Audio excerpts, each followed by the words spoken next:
Ата-енеңерге жакшы мамиле кылгыла деп чечим чыкканда, кандай болсо да чечим чыккан болчу.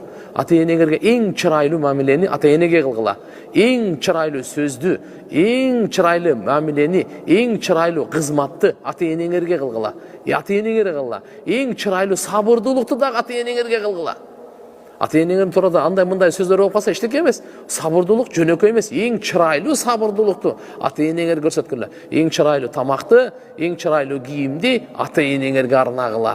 Ва бил валидайни ихсана. Эң чырайлуу адепти ата-энеңизге көрсөтүңүз. Ата-энеңизге көрсөтүңүз. Эң чырайлуу кайсы жактан чырайды көрсөткүңүз келсе, ва бил валидайни ихсана. Кур'ан-ы Каримде Робуңуздун чечими, буйругу. Ата-енеңерге жакшы мамиле кылгыла деп чечим чыкканда, кандай болсо да чечим чыккан болчу. Ата-енеңерге эң чырайлуу мамилени ата-энеге кылгыла. Эң чырайлуу сөздү, эң чырайлуу мамилени, эң чырайлуу кызматты ата-энеңерге кылгыла. Ата-энеңерге кылгыла. Эң чырайлуу сабырдуулукту дагы ата-энеңерге кылгыла. Ата-энеңер туурада андай мындай сөздөр болуп калса эчтеке эмес. Сабырдуулук жөнөкөй эмес, эң чырайлуу сабырдуулукту ата-энеңер көрсөткүлө. Эң чырайлуу тамакты, эң чырайлуу кийимди ата-энеңерге арнагыла.